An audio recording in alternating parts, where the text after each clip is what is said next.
Do you know what this place is? It's located in the center of the North Pole. And it's the center of the Earth magnetic field, known as the Taurus field. That black thing in the center of the whirlwind is the tallest mountain on Earth, far more taller than the Mount Everest. It's so tall that even it peaks reaching out the clouds. It's the Rupes Nigra, or the Black Rock, also known as Mount Meru. Some people also called it Mount Zion. You wouldn't find this massive mountain existence in mainstream science and media because it's deliberately concealed. Because if the world knew that there is such a huge mountain in the center of the Earth, it would change the course of history. This includes the true nature of our world will be rewritten, and that will undo the globe-shaped Earth theory and the entire timeline of the Earth from the beginning, and they don't want that. Look how the wind stream passes through that mountain. It blocks the wind stream because of its height and size. The Rupes Nigra, or the Black Rock, describes by Mercator as 33 French miles in size, or roughly 40 miles in diameter. It's purportedly explained why all compasses point to this location. The biggest shareholder of all the major companies in the world is BlackRock. It's named after this mountain. Here is part 2 of Admiral Byrd's journey beyond the ice wall. If you would like to see the full 11-minute video in its entirety, you can always check out my Telegram page. The link is in the bio. Otherwise, I will try and get all of these parts up as quickly as possible. Enjoy and question everything, friends. Until next time. Animal. It is confirmed. It is definitely a mammoth-like animal. Report this to base camp. 10:30 hours. The external temperature indicator reads 74 degrees Fahrenheit. Continuing on our heading now. Navigation instruments seem normal now. I am puzzled over their actions. Attempt to contact base camp. Radio is not functioning. 11:30 hours.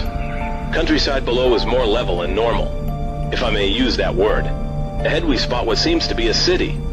This is impossible. Aircraft seems light and oddly buoyant.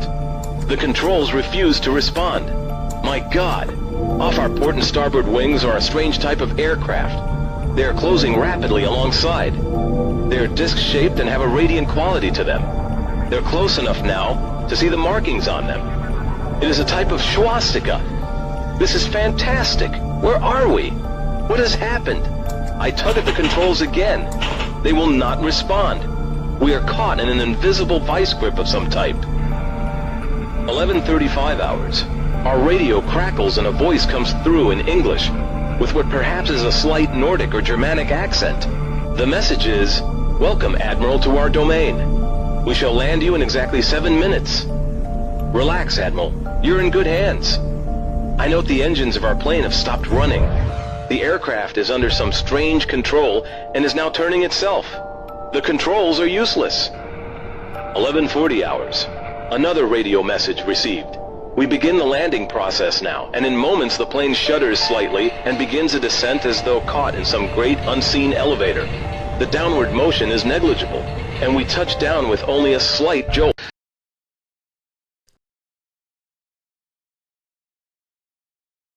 Ancient temples, we call them temples. I call them factories of human engineering or any other type of engineering, creating human creatures or half human.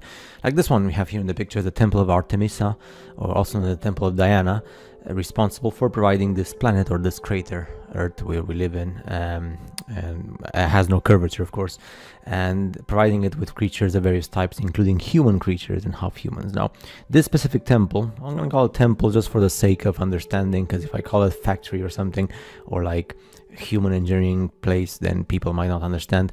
This one was located in Ephesus. It was actually listed as the goddess there representing I mean, this type of temple was actually in the whole world, right? It was the same principle, the same architecture, and the same building.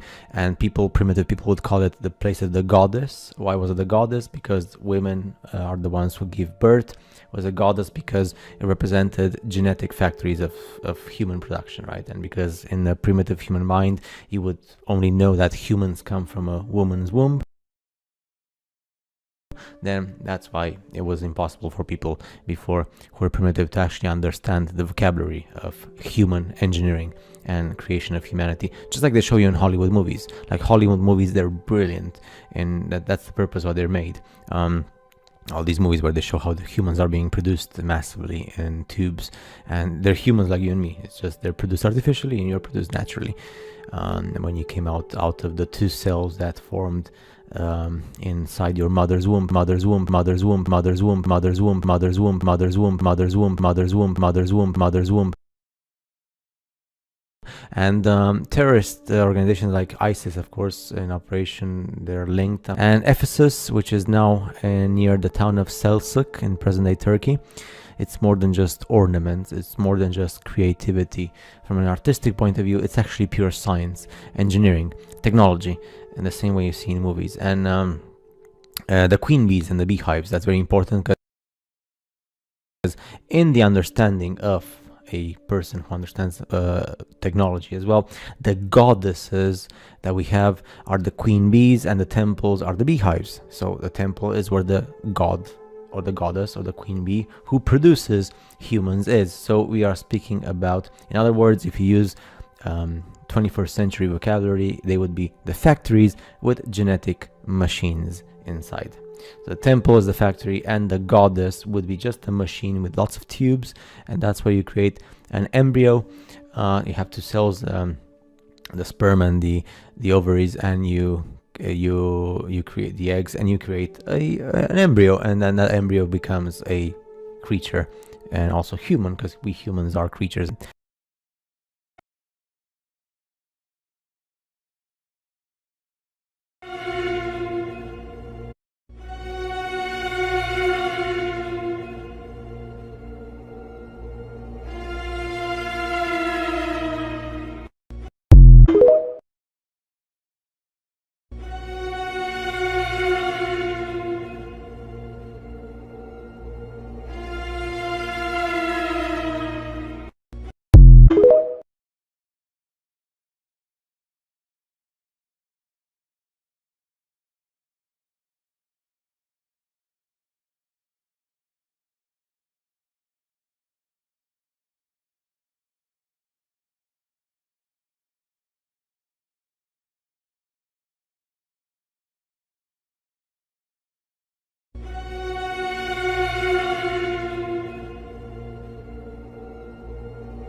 I've got a clean copy of it now, and I warn you, this could scare you.